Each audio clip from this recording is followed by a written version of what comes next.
Maggie Grace comes to you, and she's like, "You're not going to believe what I just saw.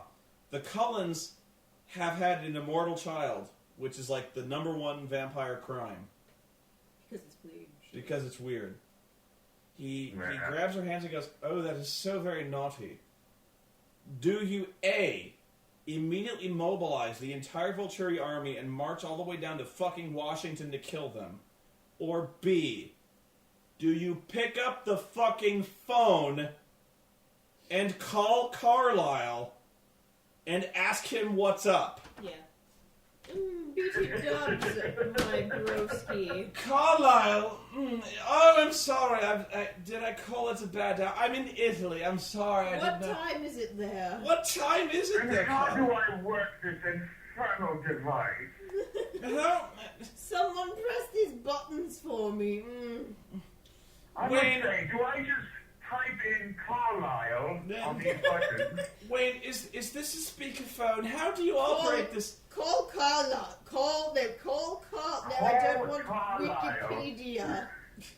I don't know how this bloody thing works. I was born in the Dark Ages, for Christ's sake.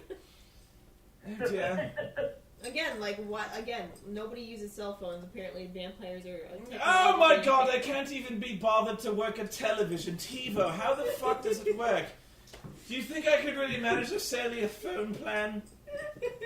Oh, Wayne, can you dial this phone number for me? Can you look it up on the internet? The buttons are so bloody small. Please, push these buttons for Can me. you summon Carlisle on the telegraph? I need to talk to Carlisle. Hello? Here, please, take us down. Dear Carlisle, stop. Now, send him a telegraph. Carlisle, I heard you have an immortal child. You've been very bad. You've been a very naughty Carlisle. You've been so bad. Why don't you tell me what's going on, Carlisle? Because otherwise, I'll just have to kill you. I'll have to kill you naughty Carlisle. Please tell me you've actually done it, because I would so love to put you over my knee.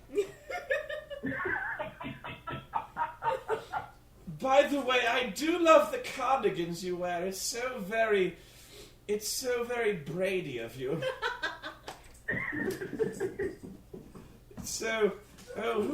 What's the name of that actor who wore the cardigans all the time? It was so 1950s. Oh, it was like that fellow in Bewitched. What was his name? Dick York? Oh, yes, it was Dick York. No, not Larry Tate. No, Dick Sargent. I so wonder why they never did that. They replaced the main actor mid-show. They never do that nowadays. Can you imagine in season 3 of Lost they recast Jack? Oh my lord! Did we ever find out what that tattoo meant? Really? I would find that so confusing. I was ever so disappointed. What is that thing people look up? Wikipedia? Wayne! Where is Wayne? We have to Google vampire children. Could you put on the Googles? Immortal. When you type in vampire children on Wikipedia, I need to know just how dangerous this is. I also love how fucking Carlisle, who is like 300 years old plus, yeah, like when faced with this never before happened, this child born of a vampire and a human. Never before to his knowledge. Okay, this child of a human and a vampire. He hands Bella a thirst buster cup full of blood, and then he Googles like vampire human hybrid children. Because the Google is always done. I'm not even shitting you. We must inquire the Googles. He Googles this shit. He's not only a doctor who has treated vampires ever since he became a vampire. He's like 300 years old, and he Googles it.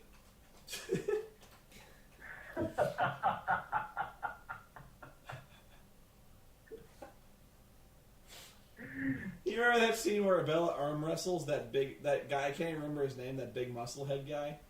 Oh yeah, when it went over the top, vampire style. Mm-hmm. And then she just like beats up that huge fucking slab of granite like it was Mortal Kombat. Punches it just punches it in half. Test your might. Oh my god. Oh, there was this effect. There was this effect when Bella is like, she's first like, she realizes she's super fast. Yeah. And like, she's running real fast. And then there's this thing where she like jumps off a cliff. But she's going like warp 3, so she's like jumping over the cliff to the next cliff. Mm-hmm. The effect is so bad. It's like if you she jumps, okay? If you freeze frame, she runs after the guy who's like mountain climbing. Yeah. But like it's like if you freeze frame the footage of her jumping, and then like in Adobe Premiere, like keyframed her going in an arc. It's hard to even describe that. Like if you just like click dragged her over this, like I can almost see me doing it in Premiere, like freezing her footage of in front of a green screen, and then like going wee all the way across the other side of the river, and then the effects were so bad. I'm jealous. I can't do anything like that in Pinnacle. But you can. That's the thing is. You can. You make a good point. Actually, I think I can. Now, I don't know. I actually haven't received my copy of the Cinema Snob movie. I have. Yeah, she's seen it before I have. Now, I don't know if you haven't got your copy yet? No. I haven't seen my hair's performance in that movie. I can assure you, I thought I got that sent out weeks ago. I know how I performed, but I don't know how my hair did. I heard my hair. Your hair was amazing. I heard my hair. Did you post on Twitter about it? I heard my hair is like Oscar worthy in that movie. Still, dude, it is. Yeah, it okay. Is. Awesome. I see Twitter posts about it. It's amazing. Someone tagged both of us on Twitter and was like, "I'm sorry, Brad, but the best performance in the Snob movie is Spoonie's hair." I'm sorry, dude. I showed you up. I tried not to. Although your hippie hair did almost give me a run for my money when you had that fucking long hair under the beanie cap. Under the beanie with that glorious fake beard. That fucking fake beard that looked purple. Yeah, dude. You were shitting yourself. You're like, oh fuck, this beard looks fake as hell. They made it work though. They made it work. Yeah, we ended up like coloring it a little bit. Yeah, you used like mascara and it worked out. Anyway, I have to wrap this up, and I imagine Brad has to go to sleep, and I have to return April to the place I found her. I'm sure. Corner. I'm sure the police are looking. The box that says "free kittens." I'm sure the police are looking for her by now. And I really have to pee. So I think what we can all take away from this is Michael Sheen is the greatest man to ever walk this planet. Oh my God, yes, dude! In our video that we shot, it's Jillian kind of playing her Twilight girl type character, and it's Jake really amping up the angry Jake thing. But even Jake really amping up the angry Jake thing, like yelling about everything, and it was still every now and then going, but Michael Sheen was amazing. Right. It's true. It was worth the price of admission to see him. So worth the price of admission for that. So, the Breaking Dawn Part 1 sucked my taint. Part 1 was the worst fucking one. There wasn't even anything in it I could really laugh at, except for at the end. The last scene. Michael Sheen. The credits were fucking hilarious. It was almost it was almost like a Guy Ritchie movie. The credits from it was Part 1? Yeah. Yeah, it was like Train Spotting. Yeah. By the way, the sound in Breaking Dawn, terrible. It was very bad music. Oh God, yeah. Bad. But anyway, watch this movie. It is the funniest fucking movie I will see this year. Even without riff tracks, it was still really Yo, man, riff tracks would fuck it up. Every time. Yeah, it's on its own. Yes. It's hilarious. Every time like, it took 5 minutes for the Volturi to walk across that lake, because they're building up all this tension. Like, the Cullens are walking this way, and the Volturi are walking this way. So what they'll do is, for like 5 minutes, they're walking, and we'll cut to Edward looking intense. And then we'll cut to some Volturi guy we don't know looking intense. And then a wide shot of them walking towards each other. And then we'll cut to Carlisle looking intense. And then we'll cut to the really weird long-haired wrinkly dude who's always blasé looking intense. And then we'll cut to Alice looking intense. And then we'll cut to the long-haired younger looking dude looking intense. And like, but the thing is, I'm actually wrong. Between every cut, like, they'll go to a Cullen, and then they'll go to a Volturi guy, and then they'll cut to a Cullen, then they cut to Michael Sheen, then they'll cut to a Cullen, and then they'll cut to Michael Sheen, then a Cullen, then a Volturi, then a Cullen, then Michael Sheen, and then a Cullen and a Volturi, and then a Cullen and Michael Sheen. They cut to Michael Sheen. Oh. It's like they know. It's like they know this guy is gold. Yeah. They're like, they know they're making this for us. And it's like every time they cut to Michael Sheen, he is not geared up for a fight. Like every other Volturi we see, every other Cullen guy we see, it's like, we're gonna fuck you up. But when they cut to Michael Sheen, his cock is in his hand. He's all. He is. Oh yeah. He is so. He happy. is beating it like it owes him money. By the way, code only makes it bigger. Yeah. I am so enjoying this. Do you know what I... enjoying this snow job. April, I found this new way of doing it. You get an ice pack. You fill a Ziploc bag full of ice, you see. And you put your hand in the bag.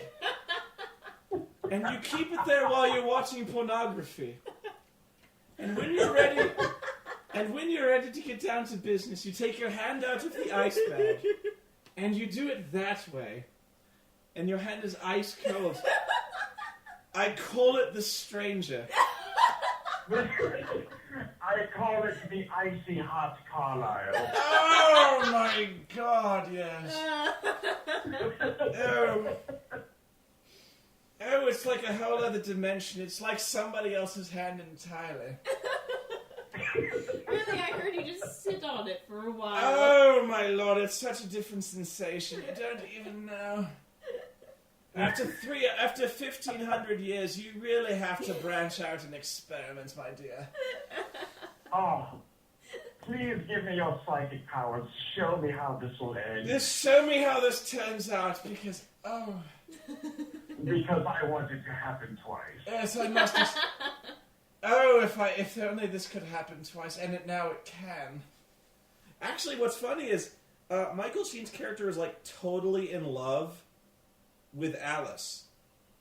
Oh, yeah. Because, like, that's the whole point, is, like, the reason allegedly the reason she runs away is because they're gonna kill everyone but Alice. Mm-hmm. Because he wants her ability to see in the future.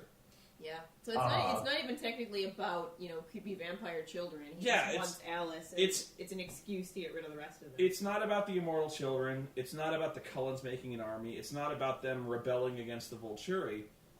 It's like they're going to kill everyone anyway. He just wants Alice. Which is weird, because basically what it means is the movie isn't about Edward and Bella. Yeah. Yeah. It's not.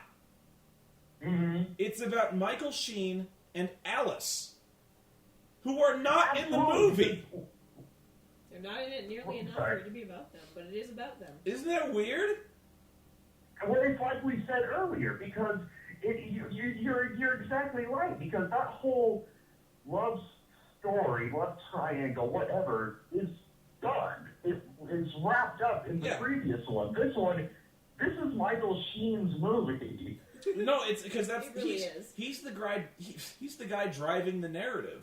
Like everything that happens in this movie happens because Michael Sheen wills it. So all he wants in this movie, you could argue he wants to kill the Cullens, but if Alice just turned herself over to the Volturi, the movie's over. Yeah. And the thing is, that sounds like a dick thing to say, just turn yourself over and whore yourself out to fucking Michael Sheen. But the thing is, she cares enough about the Cullens. She goes to great expense to buy them fake passports. She disappears to keep them safe. She takes Harpo with her. I don't even know why. And yeah, really. why does she take him with her? There's no reason. How does she know? Give him something to do. How the fuck does she know that there's two fucking Indian people who raised a half-vampire baby? Yeah, where did she find that out? How the fuck does anyone know since that? The other two are from the same place, and they didn't apparently know it. Yeah. Like, I think they both say they come from Brazil or some shit. They're both from South America. And they have no idea that this guy exists. And really, that revelation has nothing to do with why Michael Sheen retreats with the Volturi. The only reason he retreats is because he knows that he's going to lose the fight. Mm-hmm. Right? Yeah, he knows he's shown that he's going to die. It's like it's established fairly early on because like everyone tells him, it's made clear that this is not an immortal child. Like he can even smell her from 100 yards away that she has a pulse. Mm-hmm.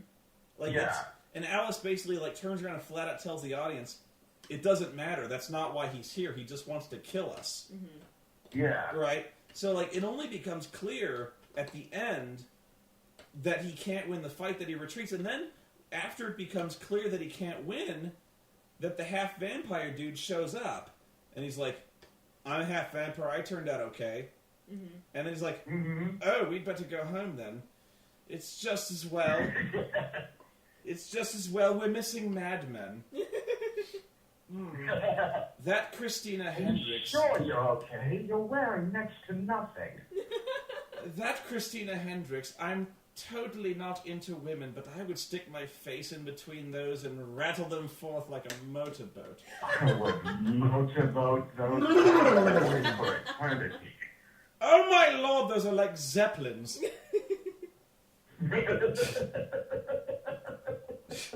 Those are magnificent.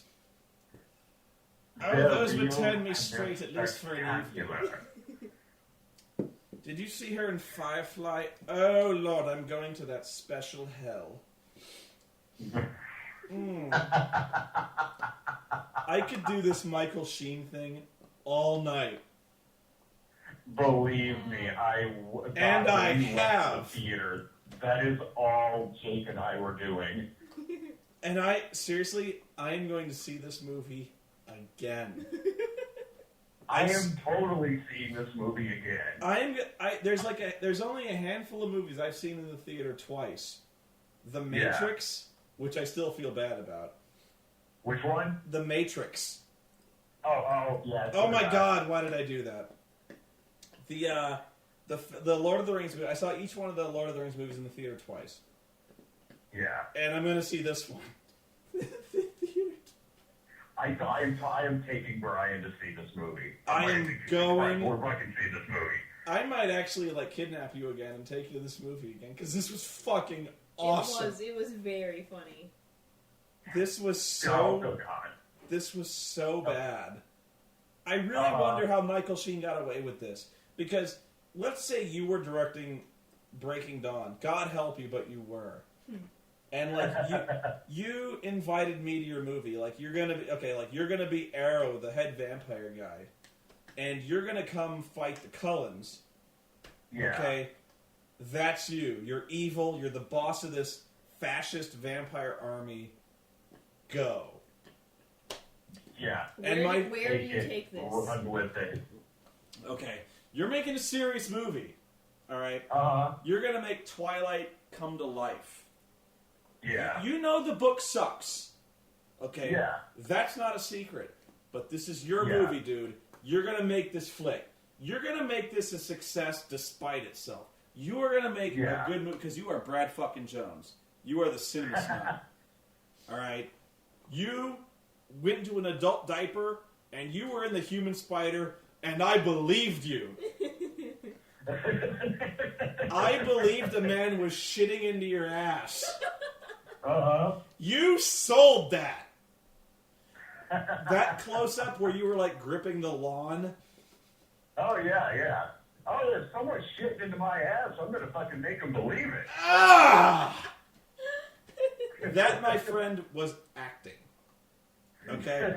Now, you're making... You're standing there like, do you need like a robe or something? I'm like, No.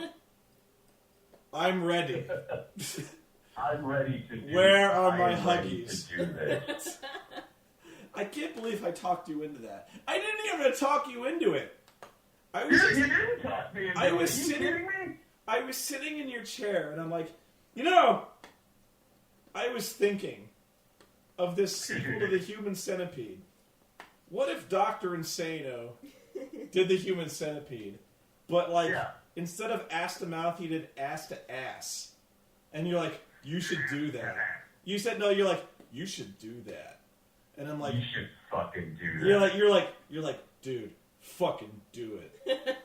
Fucking, it was because I was when you were doing Dr. Hyder lines. Yeah, I was like, Dr. Insano. Yeah. But you were like, you are such an enabler. God bless you.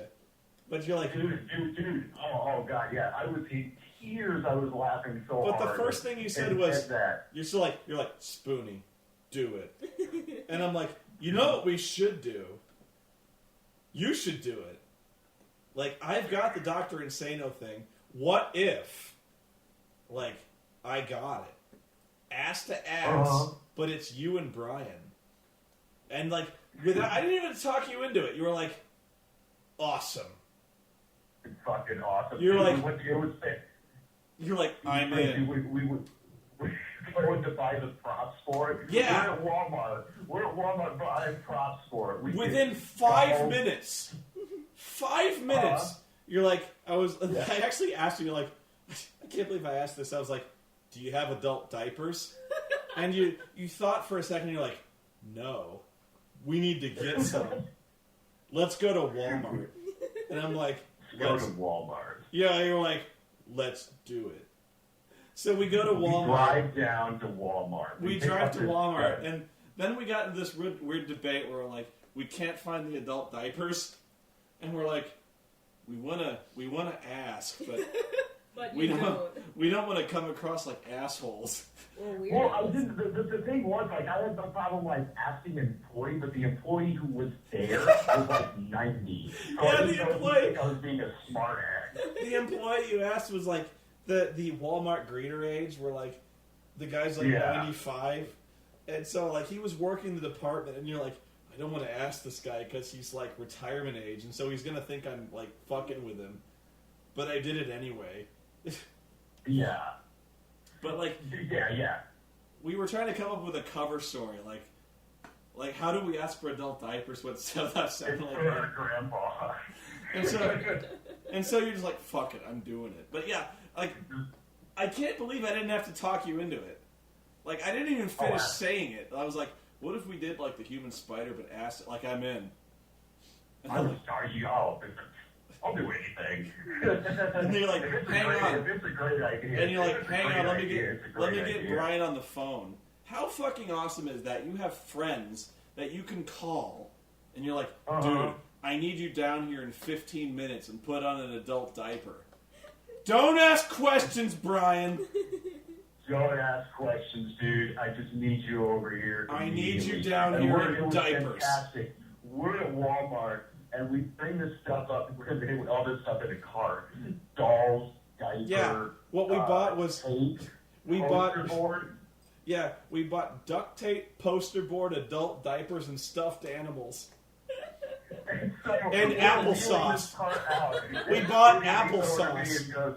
He leans over to me and goes, we will never speak of this again. We bought applesauce because I was in the checkout aisle, and there was this weird bagged applesauce, like Capri Sun fruit juice, and I was like, we need this. Applesauce in a pouch. We never used it, but I was like, no, yeah. Applesauce on the go or something like that. Yeah, I was like, I don't know what I was thinking. I was like, trust the applesauce on the go. there was this point I had you two guys on your hands and knees on the lawn in diapers. And I'm bouncing back and forth. I'm going, yee. And that's how the neighbors are looking out the window. Are looking out the window because it was like when you watch the final trailer for it, or when you watch the final product for it, it's amazing. But when we were actually doing it, we did that for a while. Yeah, we were out there for like an hour, and I'm bouncing back and forth, going, "Feed him, feed him, feed." And then I turn to my right, and I see the neighbors looking fucking horrified. They're like, what the fuck is this perversity? The same thing too when we did Human Spider 2, and I had Jillian run out there. By the way, drop a big kid out of her. By the way, I'm gonna be down there sooner or later. I have thought of a sequel. Oh, perfect. I have found a way. You remember how we were like when we finished shooting the Human Spider? We're like, I'm like, how do we do a sequel? And you're like, we've already done ass to ass, and we've already done ass to ass to ass. We did the Human Starfish. I'm like, there's no way to top this. I have found a way to top it. Oh, real quick, my phone just flashed up 10%. Okay. I should have enough juice on here, but if you hear my phone die, I'll just run upstairs and grab a little cord. No, it's okay. I'll be back. I'm gonna wrap it up, but yes. Next time I'm down there, which may be sooner than you think, I found a way to top it. We're going to do this, and it's going to be fucking awesome. Final sequence. It's going to be final sequence. It is going to be so hardcore. Seriously, this is like the best idea. The trilogy is complete. This is the best idea I've ever had. I'm a little frightened. And that is sad. I fucking love it. I can't fucking wait. When I get out, I can't tell the viewing audience what this is yet, but I'm gonna tell you later, and you're gonna love it. I can't fucking wait for this. You're gonna be like, dude, fly down today. Fly down. I know I'm in Indianapolis right now, but you fly to my place tonight. I'll meet you there. Yeah, I'll meet you there with a box of diapers and some applesauce, and we're gonna do this shit. You get your applesauce on the go. You pick up some stuffed animals. You meet me at my place. I'll see you there Sunday night. I'm not gonna pack nothing but adult diapers, applesauce, and stuffed animals. It's gonna be fucked up. It's gonna be fucking great. People at customs are gonna give you the weirdest look. It's gonna be amazing. Oh, it's gonna be good. Let them rummage through your luggage then. That'll be. I don't care if the TSA sees that. I'm not gonna fucking explain nothing. Anyway. What do you think it's for, TSA? What do you think, baby? I'm going to talk like my own, Michael said. Applesauce. You know the best way. You know the best way to do it is to put applesauce in your mouth. It provides. Don't you hate when you're on the go and you just need a little applesauce? It provides a completely different texture. You should try it. Anyway, final verdict. Okay, I'm just gonna go down the line. April, see this movie or no? It was hilarious. Like, for no other reason than the Volturi guy, you should watch it. This is the must-see movie of the year. You can put that on the DVD cover. Although you're gonna feel really sad when people are like awing and clapping and stuff. You're gonna feel sad. I was fucking pissed off when I heard applause, but you have to see this movie. Brad, final verdict on this movie. I was pissed off when they were applauding Michael Sheen dying. I was like, no, I booed. I was like, boo. You remember final verdict? Yeah, seriously, it was. I don't think I've laughed as hard since Devil. No. But you remember when they said Stephanie Meyer was rewriting the Twilight franchise from Edward's point of view? Mm-hmm. Fuck that. Right?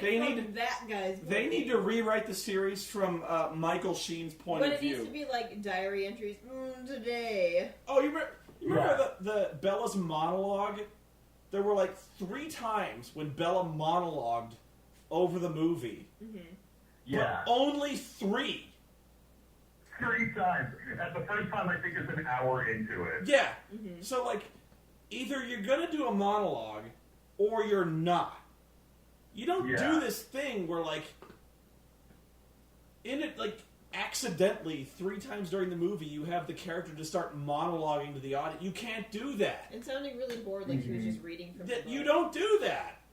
Like, let's say we took Blade Runner, and Ridley Scott did his final cut, and he took the monologue out. When the series showed up, I knew we were in trouble. Yeah. Then, like, he took all the monologue out, but for 3 lines at like random intervals through the movie, where like he's doing his investigation, and then Harrison Ford is like, in photographs, replicants don't have children. Replicants don't have memories. And then it just stops. Don't have children. Yeah. He's like, I don't know why you saved my life.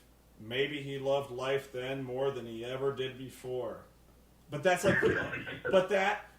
say that's the only line of monologue in that entire movie. That's Breaking Dawn.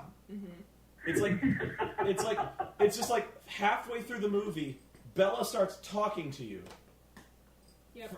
From a screen. And it was nothing live. I can't even remember what she said. It was just completely irrelevant. It was info dump. Because it was like that she had to explain that she had to explain what they were doing. Like, we had to go all the way across the country. We had to go to South America to get allies. And at one point she explains, like, the fact that Renesmee is growing very fast. Yeah, the fact that Renesmee is growing at an accelerated rate.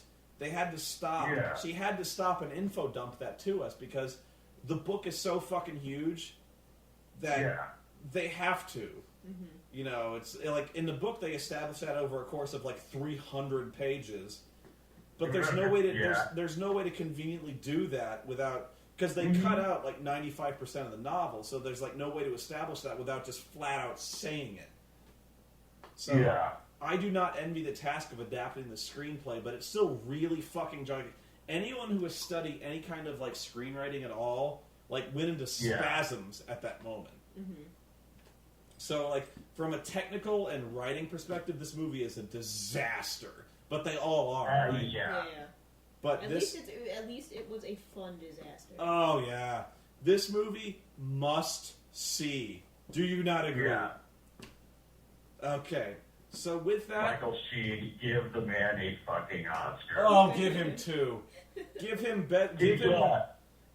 best actor, and then give that long-haired dude who's like that finally guy. Give him best supporting.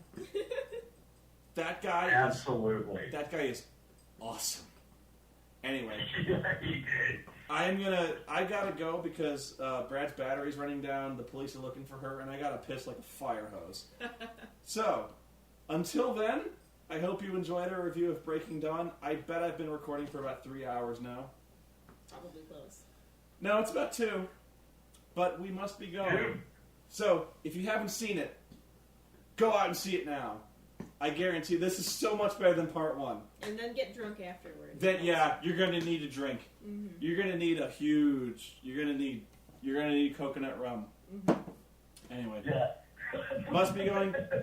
Thank you, April. Thank you, Bradley. Anytime. All right. Have fun with the convention. Get some rest, my man. I will, buddy. And that's it for us. I can survive off a few hours. Say goodbye, Oreo. Say goodbye, April. Bye. Bye.